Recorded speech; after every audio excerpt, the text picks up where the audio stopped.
بەرزان مەلامین ڕاستەوخۆ لاولێر لە ڕێی سکایپەوە لەگەڵمانە. بەرزان نوێترین زانیاریەکان لەسەر بەڕێوەچوونی ڕێوڕسمی دابەشکردنی خەڵاتەکان چییە و خەڵاتەکان بەچێ ئەدرێ و چۆن بەڕێواچێ؟ سارا و دیارە وەکو خۆمەجبێکرد بە ئامادەبوونی جێگیری سەرۆکی سەرۆک وەزیرانی هەرێمی کوردستان و هەروە بە ئامادەبوونی وەزیری خوێندنی باڵا و وەزیری کارمەندان و وەزیری کارباری کۆمەڵاتیەکان لەدا ئامادەن بۆ دابەشکردنی ئەو خەڵاتانەی کە بۆ خۆلی دووەمی ڕاهێنانی خوێندکارە بەتوانەکان دابەش دەکرد.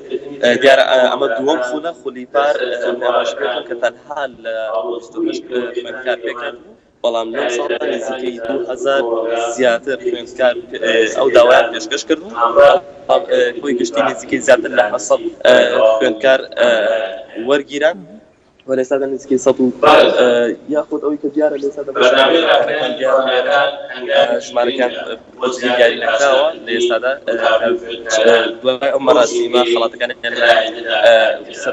جێگیری سەرۆکی وەزیرانی کوردستان ئەو وەزیرانی کە ئاماژەکان لە سەرەتادا خەڵاتەکانیان پێدادرێت. بەڵێ بەرزان مەلامین پەیامنێرمان لە هەولێر لە ڕێی سکایپەوە لەگەڵ مامۆی سوپاس بۆ زانیاریەکانە. بەردەوام